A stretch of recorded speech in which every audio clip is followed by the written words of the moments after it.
तनोति शुभ संततिं स्मृतिमात्रेण यत्पुंसां ब्रह्मतन् परमं विदुः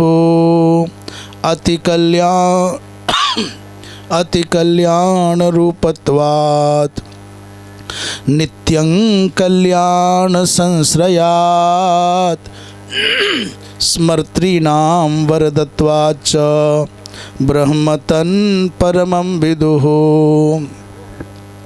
श्री राम जय जय राम।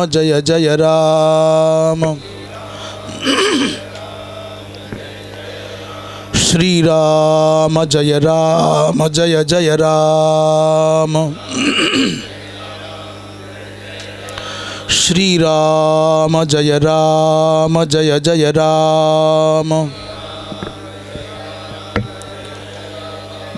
धर्म की अधर्म का प्राणियों में विश्व का गोहत्या गौ माता की परम पूज्य धर्म सम्राट स्वामी श्री करपात्री जी महाराज की अपने अपने सद्गुरुदेव भगवान की श्री वृंदावन बिहारी लाल की हर हर।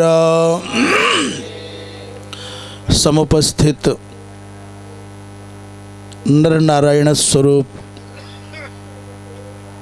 श्री स्वामी दर्शनानंद तीर्थ जी एवं स्वामी माधवाश्रम जी, स्वामी महादेव आश्रम जी, ब्रह्मचारी जी श्री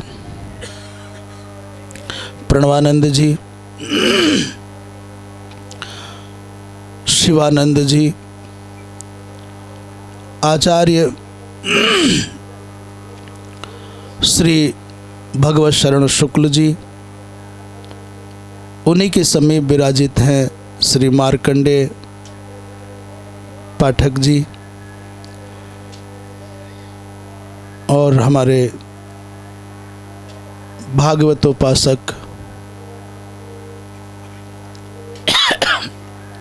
आचार्य नामबाल जी,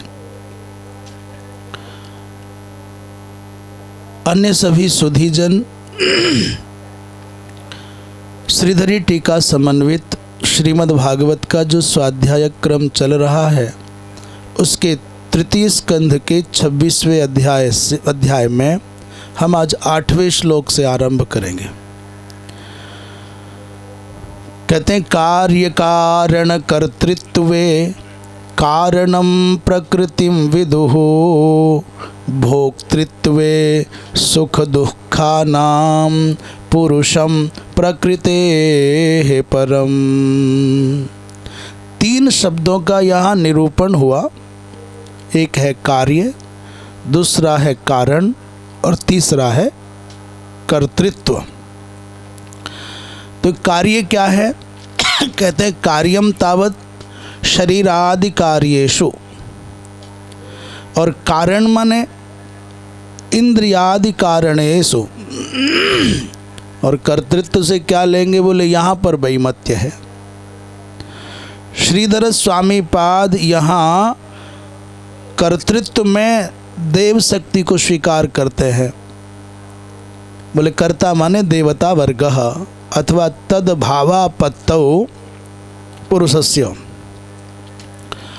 कोई आचार्य कहते हैं नहीं, अहम अहंकार एव अत्र कर्ता कर्तृत्वेन अहंकारः एव गृहीतः। अथवा कोई कहते हैं, आचार्य भिन्न आचार्य हैं, अपने अपने मंतव्य, बोले मनः एव अत्र कर्ता। पर अधिक समीचीन लगता है कार्य शरीर हो गया, कार्योपलक्षित शरीर कहा जा रहा है, कारणोपलक्षित इंद्रियां, तब यहाँ कर्तृत्व माने इंद्रियों के देवता। ऐसा जब अधिभूत, अध्यात्म और अधिदैव का उल्लेख आता है, ये भी चर्चा आगे आएगी। बोले इस सब में अर्थात शरीर आदि के कार्य होने में और इंद्रियादि के कारण होने में और देव शक्ति स्वरूप जो हैं उनमें उनके कर्ता होने में कह कारणम, कौन कारण है? बोले कारणम प्रकृतिम विदुः, विदु के विदु माने विद्वांसः, योगिनः तत्वज्ञाः, ते प्रकृतिम एव जानन्ति, प्रकृति को ही कहते हैं। सुख दुखा नाम भोक्तृत्व, अच्छा ये तो ऐसा हो गया, कारणत्वेन तो प्रकृतिम विदुः, पर भोक्तृत्व, बोले भोक्तृत्व कस्य भोक्तृत्व, बोले सुख दुखा नाम भोक्तृत्व, सुख दुख का उपभोग करने में किसको हेतु मानते हैं, बोले प्रकृते है परम पुरुषमेव, अर्थात कारण है प्रकृति और उस सुख दुख का जो उपभोक्ता है उसको प्रकृति से परे जो सत्ता है उस पुरुष को स्वीकार कर रहे हैं। इसमें श्रीधर स्वामी पाद कहते हैं ननो, यहाँ पूर्व पक्ष उठा रहे हैं और ये जटिल पहेली जैसा है, उलझाव है। शरीर यदि वास्तव में उपभोक्ता है, क्योंकि दिखता है शरीर सक्रिय होता हुआ, तो शरीर उपभोक्ता है कि मन उपभोक्ता है कि इंद्रियां उपभोक्ता है कि वो चैतन्य जो आत्मत्वेन जीवात्मत्वेन अथवा जिस रूप में आप उसको स्वीकार करते हो वो भोक्ता है, ऐसी उलझन यहाँ आ जाएगी। आवाज़ को ये माइक बढ़ाता है कि इस माइक के अंदर जो विद्युत संचार है वो बढ़ाता है। ध्वनिवर्धक जो शक्ति है, ध्वनिवर्धनी शक्ति इस माइक माने यंत्र में है अथवा यंत्र में जो ऊर्जा का संबंध है उसमें है। अब निर्णय नहीं कर पाएंगे। आप कहेंगे कि वो शक्ति माइक में है तो बिजली चले जाने के बाद भी माइक को आवाज़ बढ़ाना चाहिए, और यदि आप कहते हो कि वो शक्ति विद्युत में है, ऊर्जा में है, इलेक्ट्रिसिटी में है, तो बिना माइक के भी उसमें आवाज़ बढ़ाने की योग्यता आनी चाहिए। इसलिए कहा जाता यंत्र समन्वित जो ऊर्जा है, जो इलेक्ट्रिसिटी है, विद्युत है, इन दोनों का जब ऐक्य होगा तब कुछ न कुछ कार्य घटित होगा। इन दोनों के समन्वय के बिना नहीं होगा। श्रीधर स्वामी कहते हैं इस प्रसंग में ननु चैतन्य सामानाधिकरण्य नैव कर्तृत्वादि प्रतीते है, तो स्वस्यैव तदंगी क्रियताम नेत्यः। ये जो कर्तृत्व है चेतना को माने, चेतना का आश्रय, कर्तृत्व और चेतना का आश्रय एक मानना होगा, समान अधिकरण मानना होगा। किसका? जो चैतन्य का और कर्तृत्व भाव का जो अधिकरण है दोनों का एक ही मानना होगा। चैतन्य सामानाधिकरण्य नैव कर्तृत्वादि प्रतीते है, तो कहते हैं स्वस्यैव तदंगी क्रियताम नेत्याह। नेत्याह कि नेत्याहु है?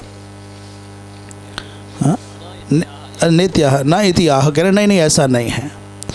कहते चैतन्यस्य पुरुषस्यैव कर्तृत्वम भवेत, करे नहीं ये नहीं हो सकता। क्यों नहीं हो सकता है?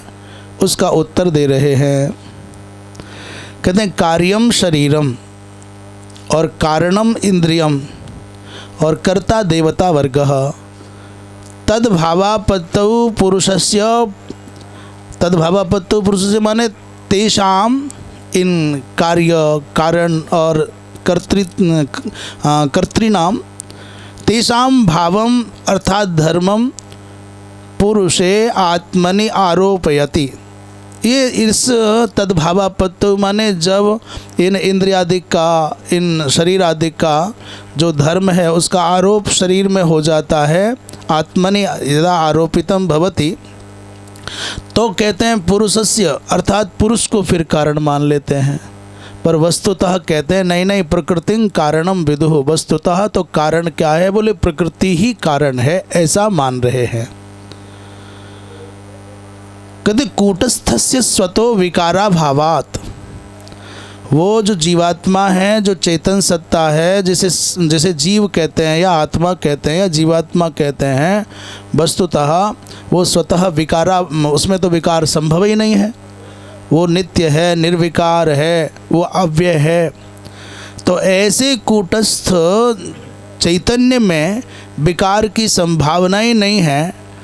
और प्रकृति परिणाम भूत देहाद्यहंकार कृतमेव कर्तृत्वादिकम इत्यर्थः। इसलिए कहते हैं प्रकृति के परिणाम से देहादि में जो अहंकार बुद्धि है तत्कृत ही कर्तृत्व स्वीकार किया जाएगा। भोक्तृत्वे, तो भोक्तृत्व कौन है? बोले भोक्तृत्वे तो पुरुषम कारणम विदुः। भोक्तृत्व में तो भाई आपको पुरुष को ही मानना पड़ेगा। इत्यस्य अयम भाव है, इसका तात्पर्य क्या हुआ? बोले यद्यपि अहंकार गतमेव कर्तृत्वादिकम भोक्तृत्वंच, यद्यपि वास्तव में अहंकार गति ही है कर्तृत्व और भोक्तृत्व, तथापि विकारस्य जडावसानत्वात्, चूँकि विकार जडावसाई हैं, जितने भी विकार हैं वो अंततः सिद्ध होगा कि जड़ है। इसलिए उपाधि प्राधान्यम भोगस्य चिदावसानत्वात्, और जो उपाधि प्राधान्य जो भोग का विषय है वो क्या? चिदावसाई है। अर्थात जितने भी विकार हैं अंततः आपको इस निष्कर्ष पर पहुंचना पड़ेगा कि वो सब जड़ है। और जो भोक्तृत्व की भावना है, यदि आप कहो कि नहीं चैतन्य नहीं है भोक्ता, तो फिर चैतन्य के निकल जाने पर, आत्मसत्ता के निर्गत हो जाने पर देह यथावत रहता है। कान सुने, आँख देखें और मुख खाने लग जाए, पाँव चलने लग जाए, हाथ लेन देन करने लगे, पर ऐसा नहीं होता है। चूँकि ये जडावसाई विकार हैं, जितने भी विकार हैं संसार में, और उपाधि प्राधान्यम, जो उपाधि के प्राधान्य से भोगों के विषय में विचार करोगे तो चिदावसानत्वात् उपाधि उपहित प्राधान्यम इति, अर्थात भोक्तृत्व के रूप में है, उपहित प्राधान्य को स्वीकार करना पड़ेगा। ऐसा श्रीधर स्वामी पाद कहते हैं। हम इस विषय में आज़ाद जी का स्मरण कर लेते हैं। क्या लिख रहे हैं? श्लोकार्थ तो सामान्यतया हो गया। कहते हैं इसका हिंदी अर्थ जो उन्होंने किया है, नहीं इसका हाँ, इसकी श्रीधरी टीका का हिंदी जो किया है, कहते हैं प्रश्न है कि चेतना के समान आश्रय में ही कर्तापन की प्रतीति होती है।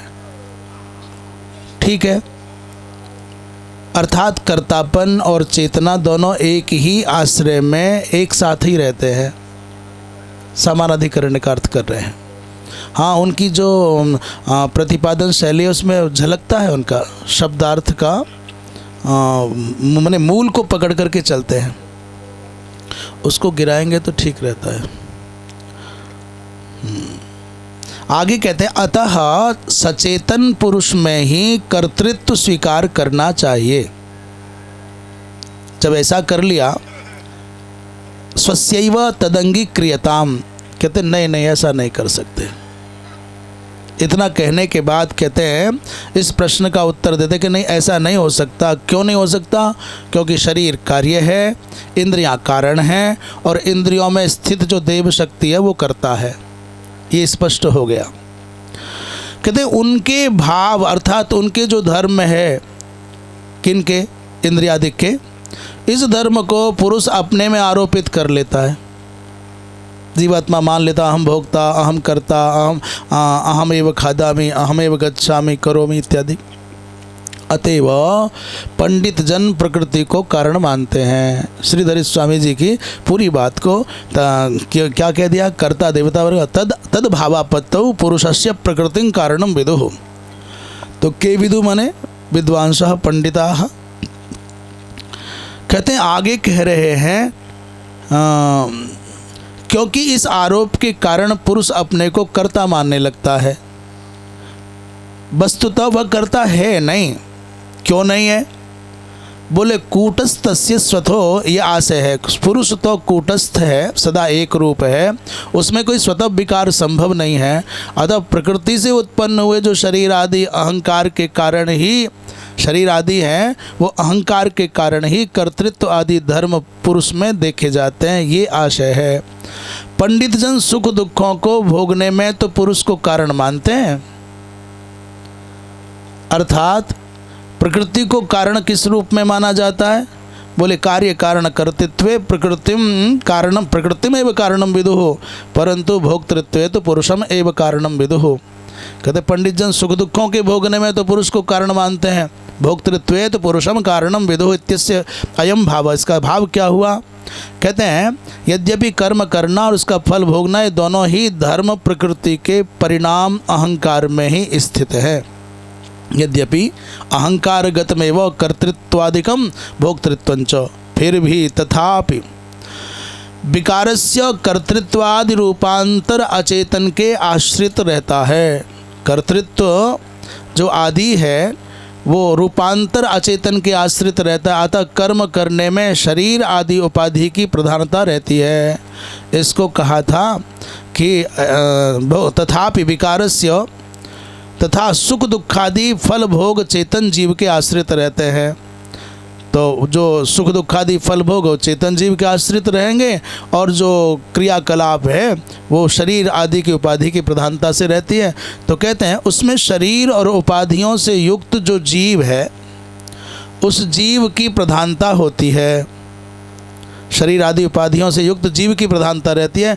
इस प्रधानता के आधार पर प्रकृति को कर्ता और पुरुष को भोक्ता कहा जाता है, जबकि दोनों धर्म वस्तुतः अहंकार में ही स्थित रहते हैं। ये कह दिया कि जड़ावसानत्वात् उपाधि प्राधान्यम भोगस्य चिदवसानत्वात् उपहित प्राधान्यम, अर्थात अंततः ये इस निष्कर्ष पर पहुँचे। वंशीधर जी महाराज ने इस विषय में, चूँकि वो जडेषु प्रकृति गुणेषु कर्तृत्वादि संभवति इति आक्षिपति नन्विति, जड़ प्रकृति में प्रकृति के गुणों में कर्तृत्वादिक हो सकता है ऐसा आक्षेप कर रहे हैं। अत्र नहीं जडेषु, क्योंकि नहीं हो सकता कर्तृत्वादिक। कहते चैतन्य सामानाधिकरण्येन अहम कर्ता इत्येवं रूपेण तस्यैव चेतनस्यैव तत्कर्तृत्वादि। वो चैतन्य का समानाधिकरण होने के कारण वो जो कर्तृत्व का भाव है जिस शरीर के द्वारा किया जा रहा है उस शरीर को आश्रित करके ही वो कर्तृत्व ठहरेगा और उसी में चेतन आश्रित है। तो उभयोः समानाधिकरण्य है।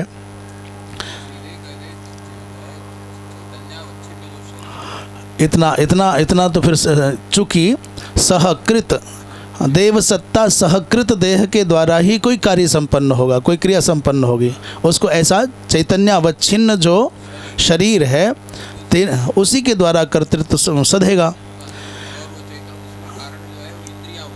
बिल्कुल, कि तो संभव ही नहीं है, होगा ही नहीं। तत् कहते हैं तत्तद भावापत्तौ देह इंद्रिय देवता भाव प्राप्त हो, अर्थात देह का तात्पर्य हो गया अधिभूत और इंद्रिय का तात्पर्य हो गया अध्यात्म, और जो इंद्रियों का देवता है उसका तात्पर्य अधिदैव। अर्थात तत्तद भावापत्तौ देहेन्द्रिय देवता भाव प्राप्तौ पुरुषस्य जीवस्य देहोहम इत्यादि मनने। ये ऐसे जब ये तीनों के तीनों अधिभूत अध्यात्म और अधिदैव ये वो जीव इस आकार में अपने आप को मानने लग जाता है तो जीव के चित्त में ही भाव आता है। अर्थात फिर भी शरीर इंद्रियां और इंद्रियों के अधिष्ठात्री देवता, इन तीनों में से एक भी कम हो जाएगा तो काम नहीं बनेगा, तीनों चाहिए।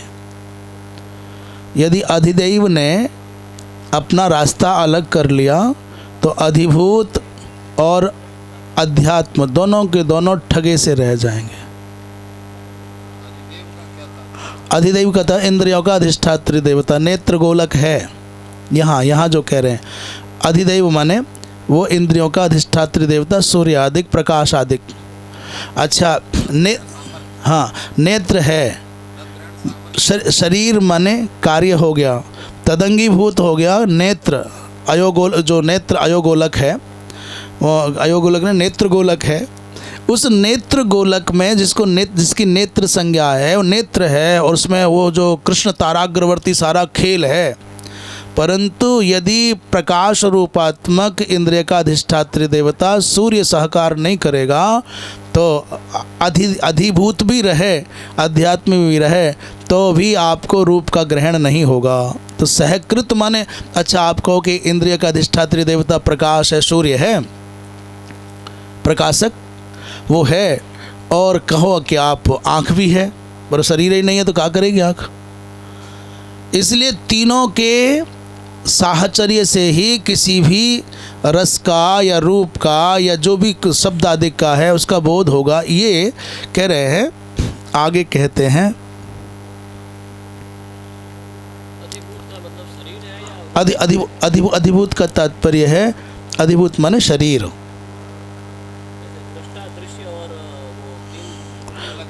वो उधर चले जाएंगे।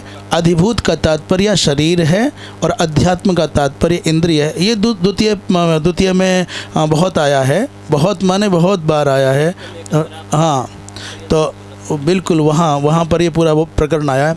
और अध्यात्म का तात्पर्य है माने इंद्रिय, और अधिदेव का तात्पर्य उसका बोधक, द्योतक, प्रकाशक, तदिष्ठात्री देवता। आगे कह रहे हैं, बोले संसर्ग वसात सति असति भवति इति न्यायेन। संसर्ग से ही सति असति हो जाता है। कोई न्याय की चर्चा कर रहे हैं, उसको नहीं कह पाते यहाँ। संसर्ग वसात सत्यसति भवति इति न्यायेन।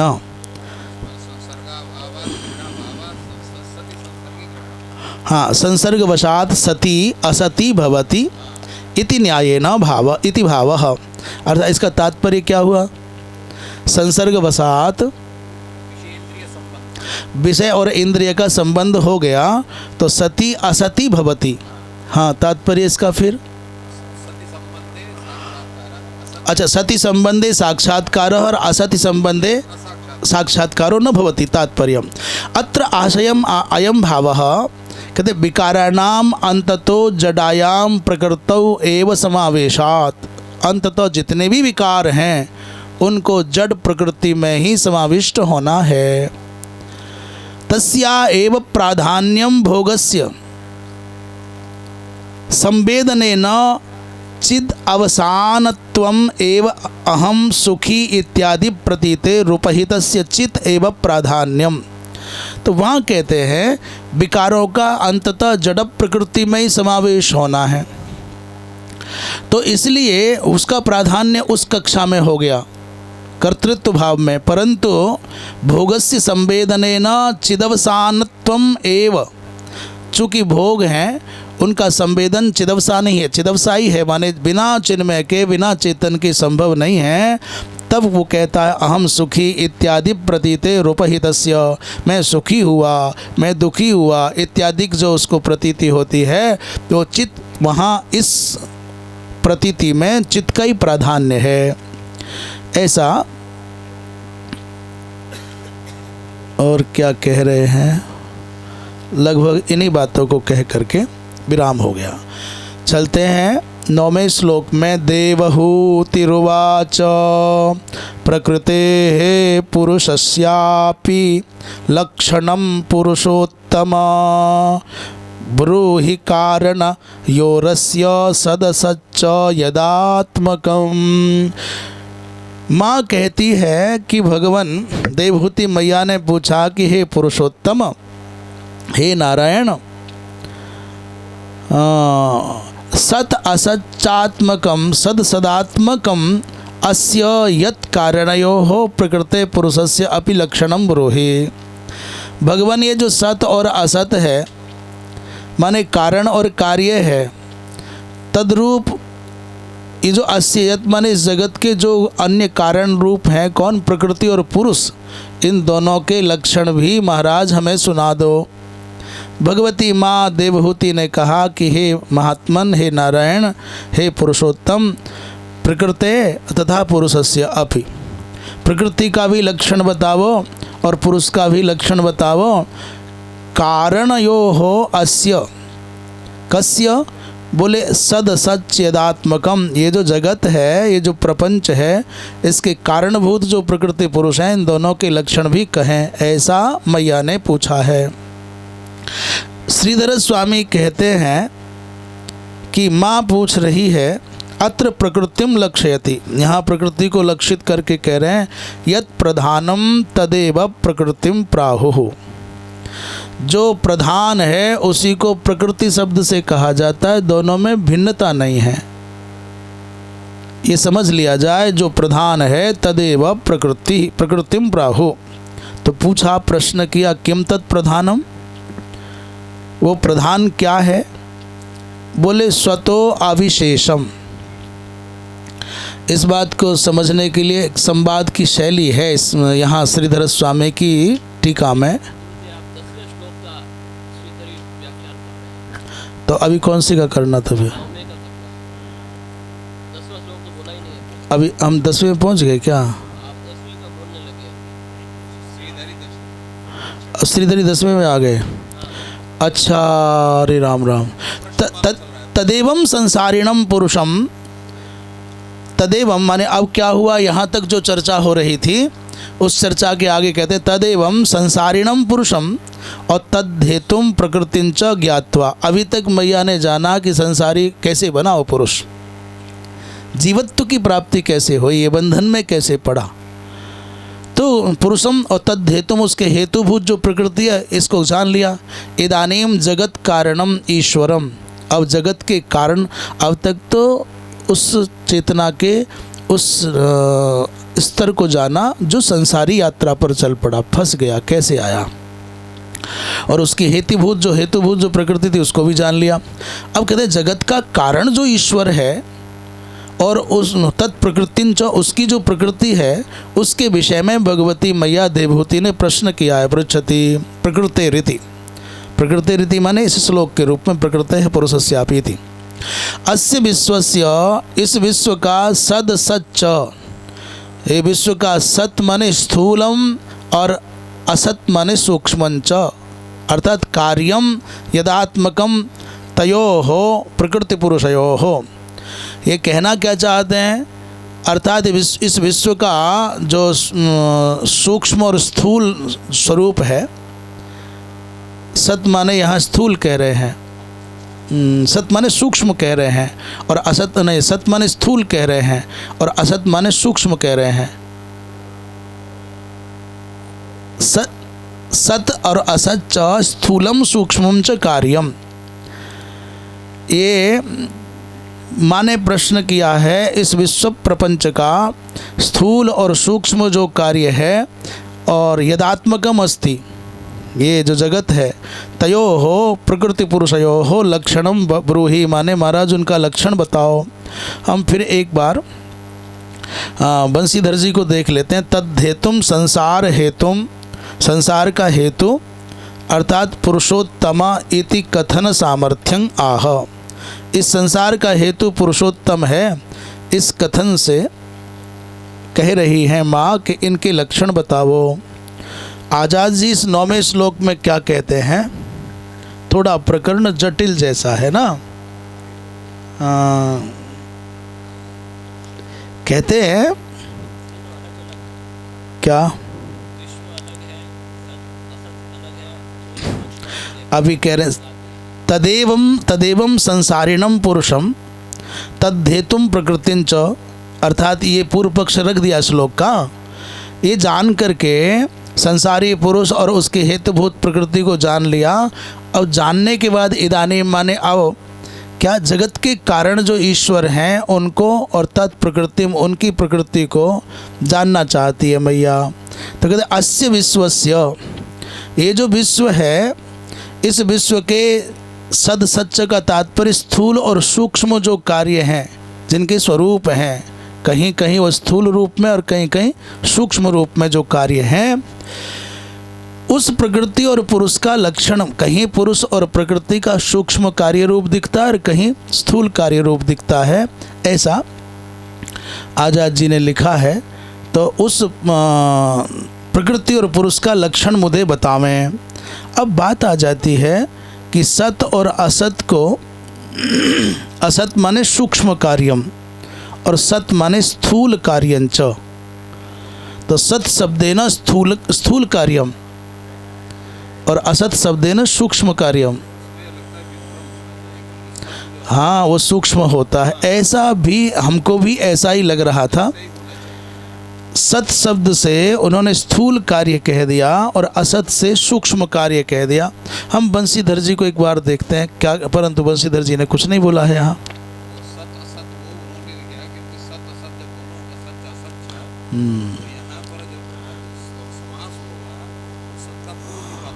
ठीक, सत शब्देनात्र सूक्ष्म इति, हाँ सूक्ष्म कार्यम और असत शब्देन स्थूल कार्यम। अच्छा ये भी समझ लिया जाएगा, यदि संशोधन करने योग्य होगा तो संशोधन हो, और यदि उसी रूप में है तो समझा जाएगा, तब इस पर प्रतिपादन हो पाएगा। अच्छा, तो ये कहते हैं कि भगवान इन दोनों का, प्रकृति और पुरुष का, दोनों का लक्षण हमको बतावें। आगे श्री भगवान वाच, कहते हैं यत्तत् त्रिगुणमव्यक्तं नित्यं सद सदात्मकं प्रधानं प्रकृतिं प्राहो रविशेषं विशेषवत्। ये श्लोक भगवान ने जो कहा है, इसकी टीका करते हुए श्रीधर स्वामी ने बहुत एक, जैसे कोटियों पर कोटि रखी जाती है शास्त्रार्थ प्रक्रिया में, वैसा ही रखा है। क्या कह रहे हैं? भगवान ने कहा, भगवान कहते हैं यत् त्रिगुणम अव्यक्तं नित्यं, जो त्रिगुणमयी है और जो अव्यक्त है और नित्य भी है, वो सत असदात्मकम अर्थात कारण कार्य रूप स्वरूप। सत शब्द से यहाँ कारण और असत शब्द से कार्य, तत्स्वरूपम। अविशेषम माने वो अविशेष रहता है, निर्विशेष रहता है, परंतु निर्विशेष होकर के भी विशेषवत, वो विशेष के जैसा, माने सब विशेषों से संयुक्त रहता है, निर्विशेष होकर के भी। तो विशेष शब्द का क्या अर्थ है, ये भी टीका के माध्यम से ज्ञात होगा। वह प्रधानम माने वह प्रधान तत्व है, तत्प्रकृतिम प्राहु, उसी को प्रकृति कहा जाता है। जो यहाँ पर लक्षण कर रहे हैं, जो त्रिगुणात्मक है, जो अव्यक्त है, जो नित्य है, जो सत और असत रूप है, जो अविशेष होने पर भी विशेषवत है, वो प्रधान तत्व है, उसी को प्रकृति भी कहा जाता है। तो प्रधान का यहाँ लक्षण कर रहे हैं। प्रधान क्या है, इस श्लोक की शब्दार्थ की दृष्टि से विचार करें तो प्रधान को कह रहे हैं भाई वो त्रिगुणात्मक है। दूसरा कहते हैं वो अव्यक्त है और नित्य है। फिर कहते हैं वो सदात्मक है, सत और असत रूपात्मक है। कहते हैं वो अविशेष है परंतु विशेषवत है। उसी को प्रधान कहते हैं और उसी को दूसरे शब्दों में प्रकृति भी कहा जाता है। तो एक प्रकार से प्रधान का यहाँ लक्षण कर दिया, प्रकृति का लक्षण कर दिया। चूंकि पूछा है ना प्रकृति और पुरुष के बारे में बताओ। श्रीधर स्वामी पाद इस प्रसंग में कह रहे हैं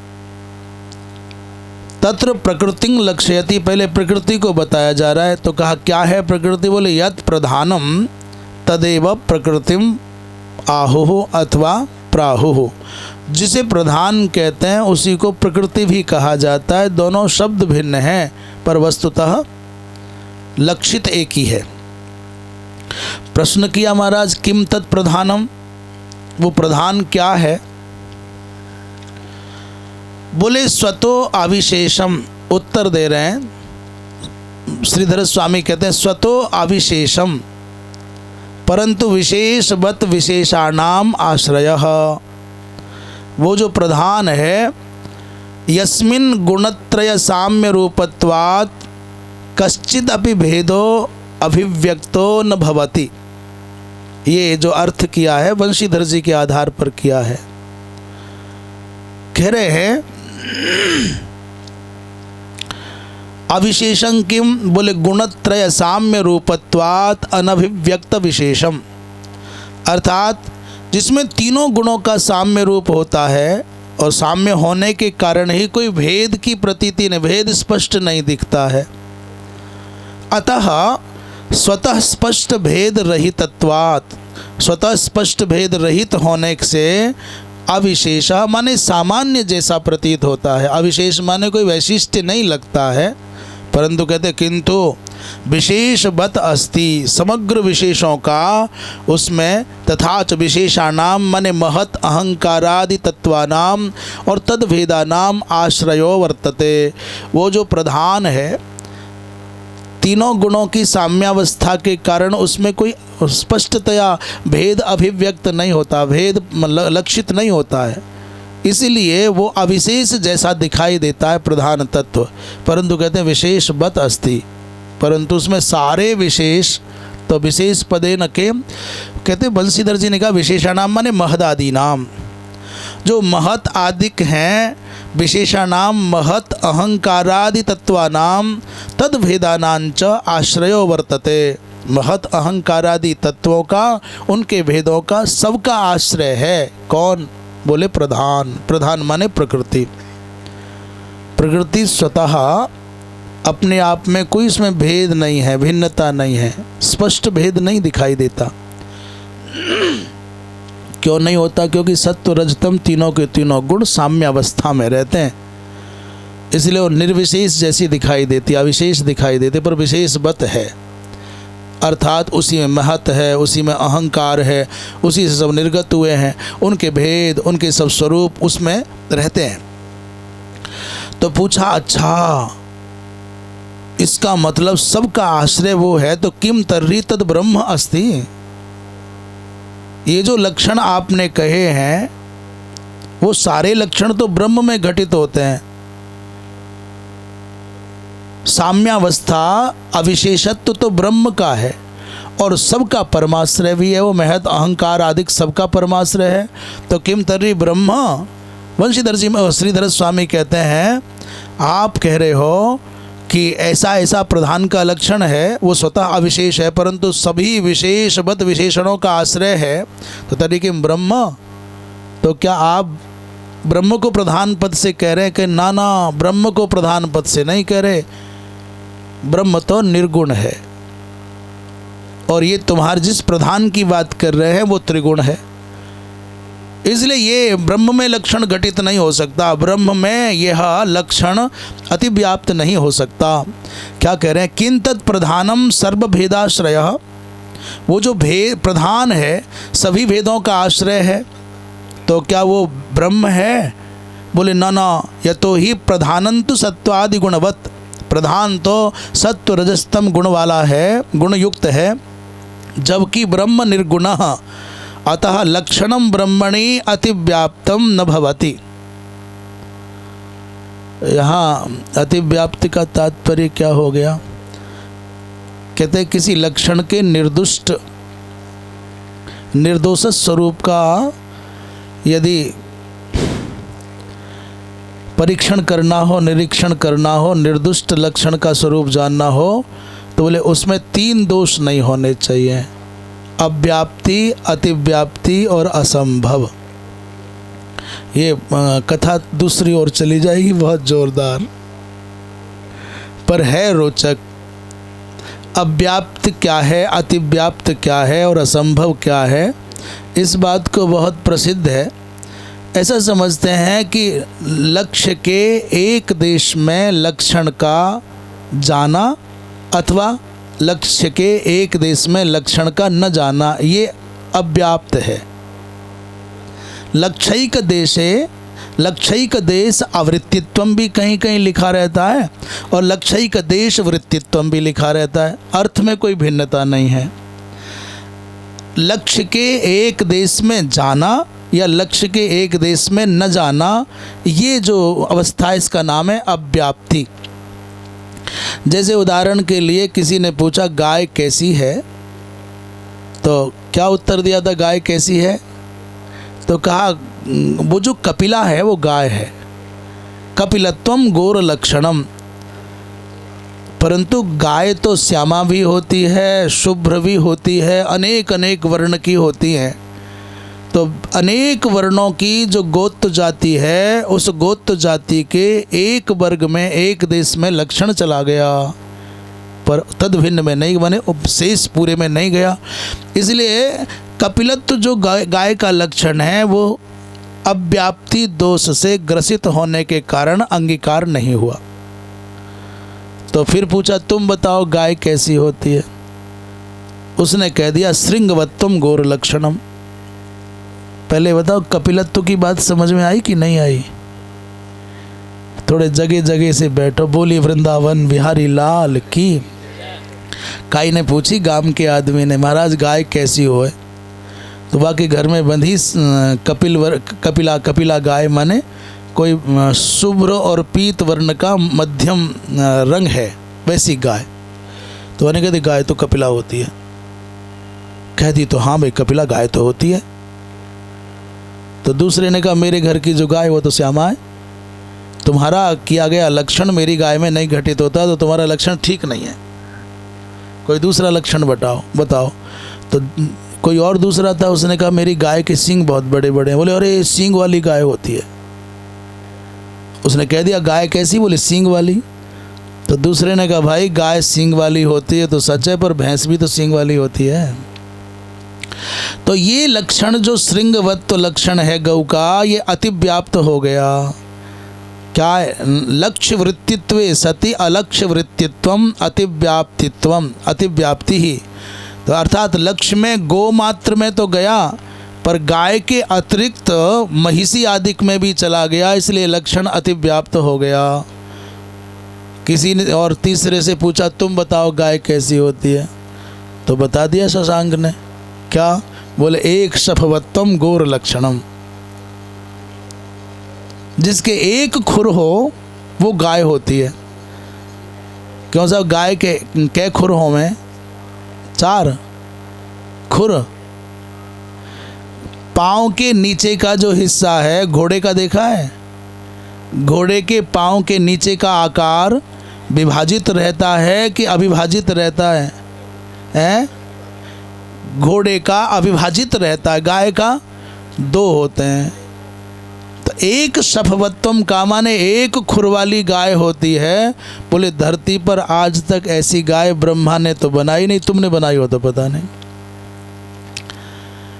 लक्ष्य मात्रावृत्तित्व माने लक्ष्य में जावे ही नहीं, ऐसा लक्षण असंभव दोष से दूषित होता है, ग्रस्त होता है। पर लक्षण कैसा होना चाहिए? बोले लक्षण होना चाहिए अव्याप्ति, अतिव्याप्ति, असंभव, तीनों प्रकार के दोषों से शून्य होना चाहिए।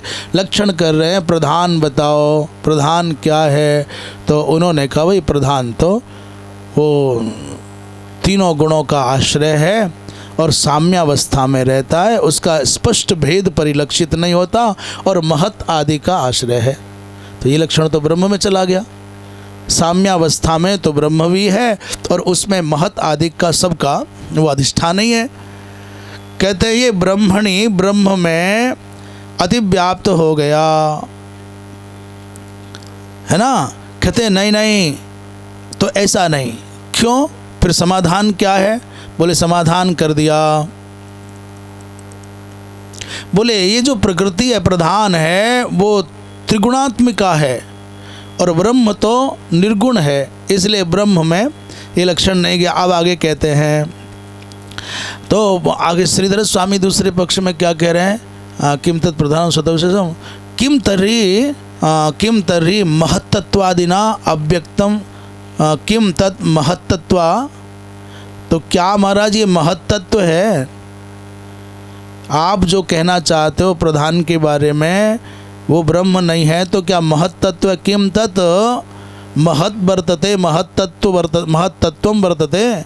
क्यों? बोले यतो ही महत् अपि, जो महत्तत्व है वो भी स्वतः भेद रहित है, अपने आप में उसमें कोई भेद नहीं होता। महत् में प्रकृति से महत् की उत्पत्ति होती है, और अविशेषः, इसीलिए भेद नहीं होता तो अविशेष भी है। तथा अन्येषां विशेषाणाम आश्रयः, अन्य जो विशेष क्या है? विशेष बोले महत् से किसकी उत्पत्ति होती? अहंकार आदि की।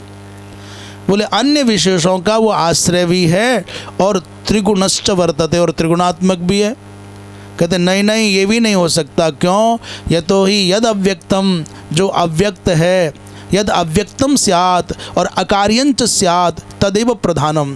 उन्होंने कहा कि जो भैया ये महत तत्व नहीं हो सकता, प्रधान पद से ग्राह्य नहीं हो सकता। क्यों?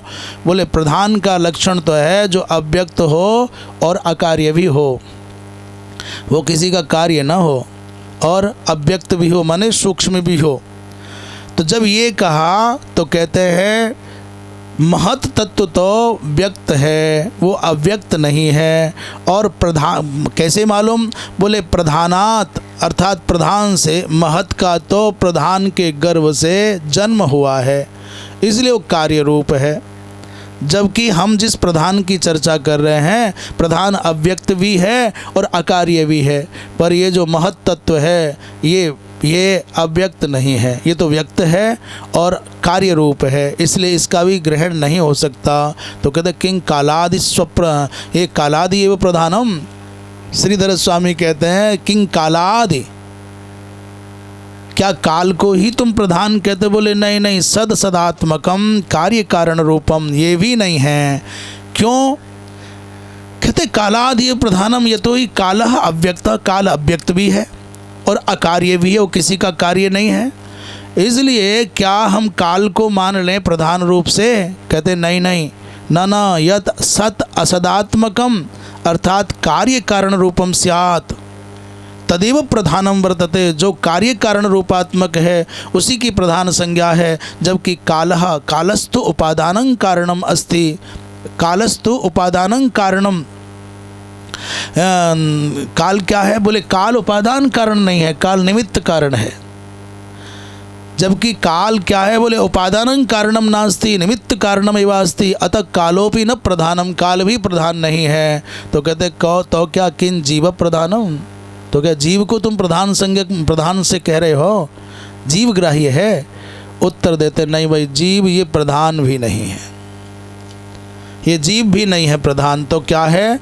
बोले प्रकृति नित्यास्ति, प्रकृति है नित्य। अभी सांख्य मत के अनुसार चल रहा है, प्रकृति है नित्य अर्थात प्रधानम नित्यम, प्रधान है नित्य। जबकि जो अविद्याश्रित जीवत्व भाव है वो अनित्य है। यहाँ सैद्धांतिक दृष्टि से थोड़ा गड़बड़ाएगा साहब। इन्होंने कहा कि क्या आप जीव को प्रधान पद से ग्रहण कर रहे हैं कि नहीं? नहीं, उसको नहीं कर रहे। क्यों? बोले हम प्रधान के बारे में विचार करें तो प्रधान अथवा प्रकृति क्या है? नित्य है, प्रधान नित्य हो गया, और जबकि जो अविद्याश्रित जीवत्व भावापन्न है वो अनित्य है। करे ऐसे कैसे कह सकते हैं जीव को अनित्य आप कह सकते हैं? कह रहे हैं, उत्तर दे रहे हैं,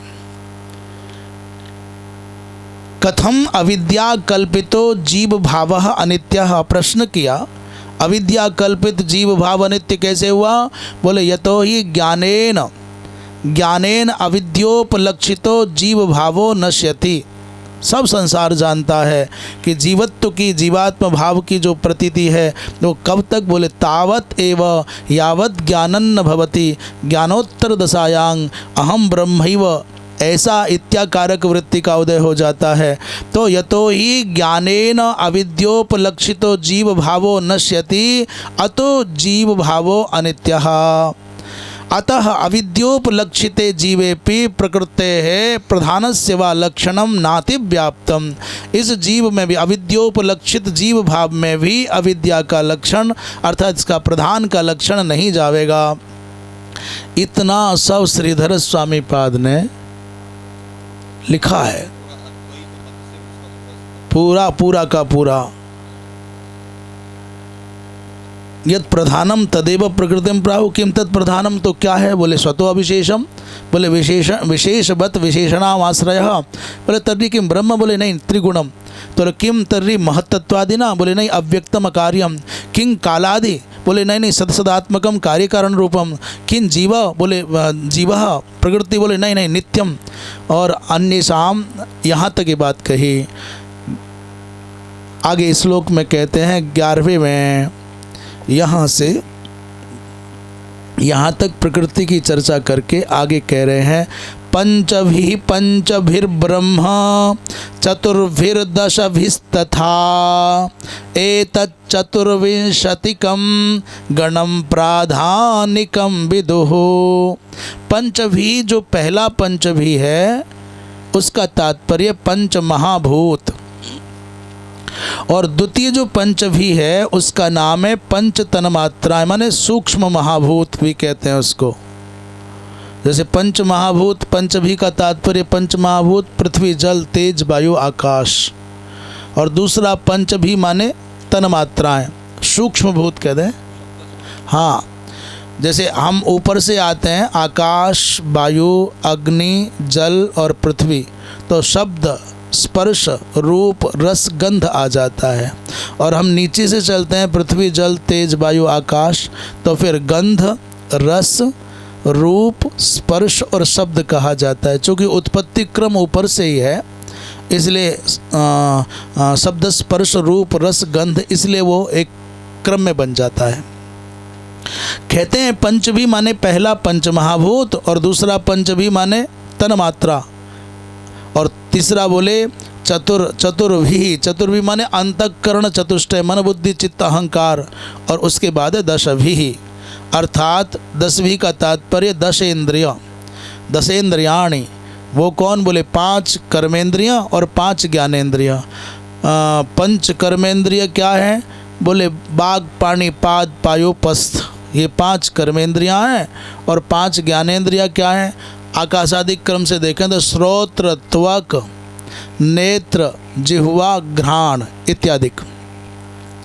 कहते हैं एतत् चतुर्विंशतिकम गणम प्राधानिकम विदुः। अभी चूँकि प्रकृति की चर्चा चल रही है, अभी उसी की प्रधान की चर्चा चल रही है, तो प्रधान के समग्र स्वरूप का ये विवेचन कर रहे हैं। पंचभी माने 5, फिर पंचभी माने 5, चतुर्भी माने 4, दसभी माने 10। एतत्, ये जो सब मिल कर के है चतुर्विंशतिकम गणम, 24 तत्वों का गण, प्राधानिकम विदु, प्रकृति का ये प्रधान माने प्रधानजन्यम, या प्रधान माने प्रकृति से संबद्ध है। कहते हैं ब्रह्म माने विद्वान, इति विदु, विदु माने जानन्ति, ऐसा कह रहे हैं। 24 तत्वों की चर्चा हो गई। श्रीधर स्वामी कहते हैं अन्येषां तत्वानां लक्षणं वक्तुं तानि गणयति, तानि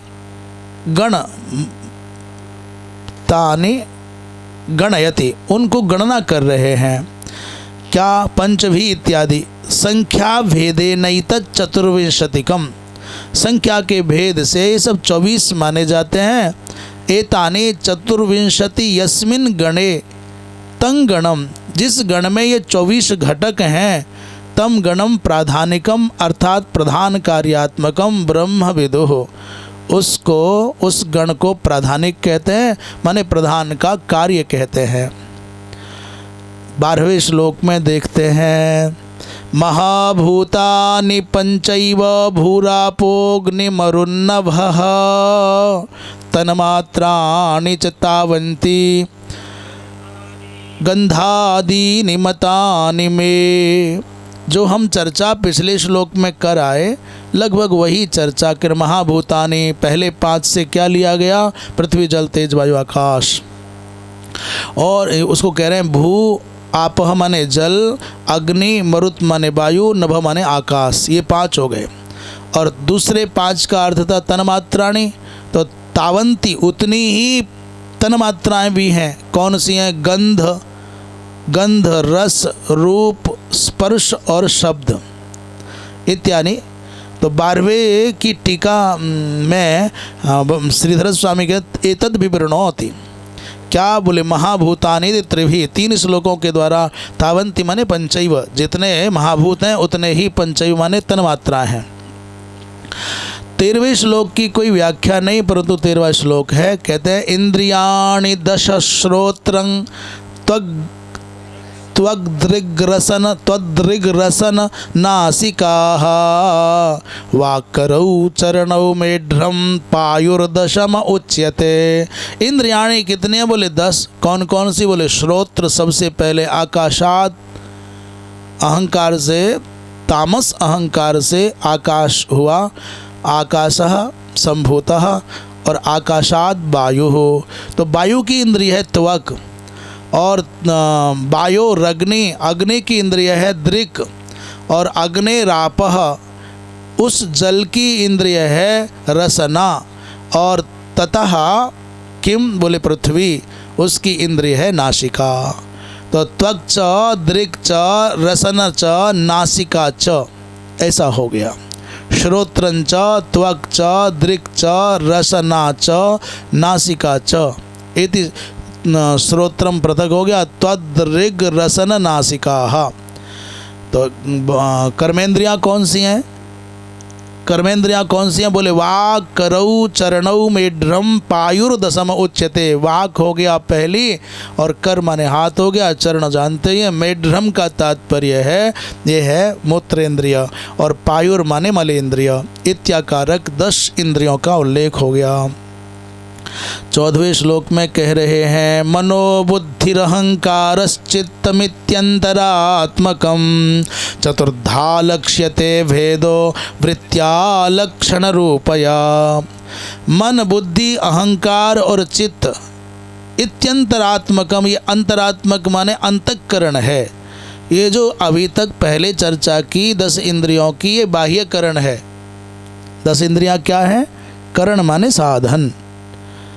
तो एक है बाह्य साधन, एक है अंतः साधन। बाह्यकरण और अंतःकरण। बाह्यकरण सब इंद्रियां हैं, हाथ पैर आँख नाक कान, पर अंतःकरण क्या है? बोले मन बुद्धि चित्त अहंकार। चतुर्धा लक्ष्यते भेदो वृत्त्या लक्षण रूपया। कह रहे हैं ये जो अंतःकरण है ये चतुर्धा 4 प्रकार से देखा जा, 4 प्रकार का है। लक्षण रूपया माने विभिन्न लक्षणों वाला है और वृत्तियाँ माने वृत्तियों से चतुर्धा भेदः, इसके 4 प्रकार माने जाते हैं, पहचानने में आते हैं। वस्तुतः ये समझ में नहीं आता कि है क्या ये, चूँकि वो अंतःकरण है, हाथ पैर आदि सब दिखते हैं, वो दिखता नहीं है। हमको ऐसा लगता है कि चित्त नामक एक स्क्रीन है, माने एक जैसे टीवी में अनेक चैनल दिखाई दे जाते हैं। आस्था चल गया, आस्था भजन चल गया, संस्कार चल गया, सत्संग चल गया। ऐसे ही हृदय के अंतरपटल में कोई स्क्रीन है। जब उस स्क्रीन पर संकल्प विकल्पात्मक वृत्ति का उदय होता है, वो वृत्ति आरूढ़ होती है, तो उसी की संज्ञा मन हो जाती है। और जब उसमें निश्चयात्मक वृत्ति का कोई उदय होता है तो उसी की संज्ञा बुद्धि हो जाती है। और जब अहम ये अहम भाव का आलंबन लेता है वो केंद्र, तो उसकी अहम संज्ञा हो जाती है। एक ही केंद्र की, चैनल बदलता है, टीवी की स्क्रीन पर केवल वो बदलता दिखाई देता है, नाम आदिक लोगो बदलता दिखाई देता है, बाकी माल एक ही है। और जब उसमें विशुद्ध तपरकरण रहित कुछ रह जाता है तो चित्त मात्र रह जाता है, और तपरकरण युक्त हो जाता है वही चित्त हो जाता है। चिंतन की अवस्था रहती है तो चित्त हो जाता है वस्तुतः एक ही पटल, उस पर 4 वृत्तियों का उदय होता रहता है, पर एक समय में एक ही वृत्ति रहेगी। संकल्प विकल्पात्मक वृत्ति रही तो मन संज्ञा हो गई, निश्चयात्मिका वृत्ति हो गई तो बुद्धि संज्ञा हो गई, और अहम भावारूढ़ यदि वृत्ति हुई तो अहंकार संज्ञा हो गई, और यदि उस पर चिंतन चित्त का चिंतन आरंभ हुआ तो चित्त संज्ञा हो गई। ऐसा हमारी समझ में आता है। एक श्लोक और करके फिर रुकते हैं।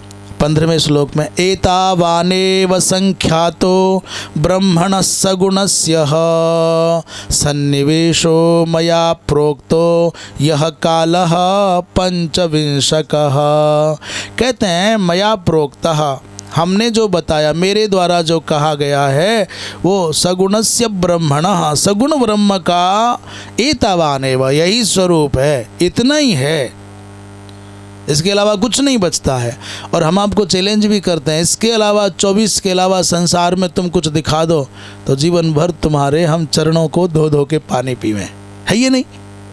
36 अधिक जो पदार्थ बताए हैं कि फलाने बताए, किसी ने और भी ज़्यादा संख्या गिनाई है, सब इन्हीं में अंतर्भूत हो जाएंगे, इसके बाहर कुछ नहीं मिलेगा। लड़ाई झगड़ा करते रहो, 7 ही पदार्थ हैं, 8वां है ये नहीं। 8वें पदार्थ के लिए बड़े हाथ पैर फेंके पर मिले ही नहीं कुछ। बोले द्रव्याणि नवैव, 10वें द्रव्य के लिए बहुत उठापटक हुई परंतु माना ही नहीं गया। जैसे पुरुषार्थ संसार में 4 ही हैं परंतु 5वां पुरुषार्थ प्रेम पुरुषार्थ मान लिया गया। जैसे 9 ही रस हैं संसार में, 10वें रस की कल्पना कर ली गई पर सब उसका अंतर्भाव हो जाता है।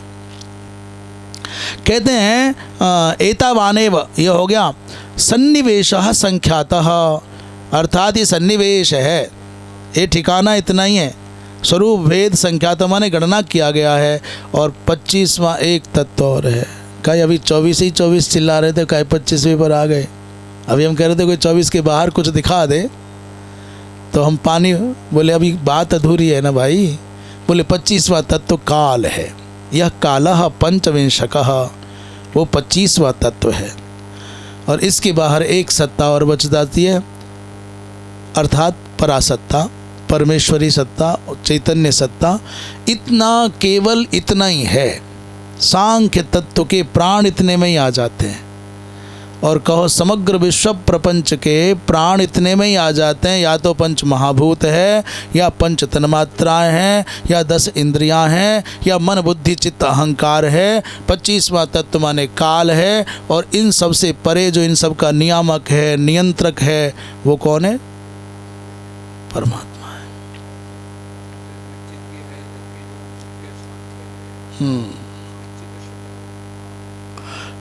अब अच्छा, उसमें नहीं है, फिर 24 कैसे पूरा करेंगे? चूँकि ये तो शेषवर सांख्य है ना, भागवत जी में जो अभिव्यक्त है शेषवर सांख्य है। इस हाँ, तो मन बुद्धि चित्त अहंकार के बिना नहीं आएगा ना। जैसे कैसे काल को जोड़ेंगे? हाँ, तो बताओ कैसे भाई? इंद्रियां 20 हो गया न, प्रकृति तो इत्याकारक ही है। अच्छा, पृथक संज्ञा नहीं मानते हैं ना उसकी, ये निरीश्वरवादी मानते होंगे, यहाँ नहीं मान रहे हैं। हाँ, जैसे मैं कहूँ कि मैं बहुत सारे लोग हूँ, बोले कि मेरा हाथ की 5 उंगलियाँ, तो फिर वो मेरे में ही अंतर्भूत हो गया ना सारा। तो ये प्रकृति का ही ये पसारा है सारा का सारा। इसका संघात का ही नाम प्रधान है, जो हम बता रहे हैं कि पंच महाभूत हैं, पंच ये ज्ञानेंद्रियाँ कर्मेंद्रियाँ, ये है, ये सब संघात की संज्ञा प्रधान है। उस संघात की संज्ञा ही प्रकृति है। तो पृथक से प्रकृति को ग्रहण उन लोगों ने किया है, उन लोगों ने सांख्यकारिका इत्यादि वालों ने किया है। यहाँ तो मन बुद्धि चित्त अहंकार चारों को ही अंतःकरण के रूप में स्वीकार किया है। इन्होंने 25वें तत्व के रूप में काल को स्वीकार किया है। शेष चर्चा काल की हो गई आज और कल की शेष होगी कल। बोलिए वृंदावन बिहारी लाल की। आज तक मैंने 2 दिन में तो कम से कम बहुत भारी विषय था, बहुत शुष्क, पर अब थोड़ा सा हल्का सा आया। अपने हाथ पैरों की चर्चा हो गई, आँख नाक कान की हो गई, तो सांस आया।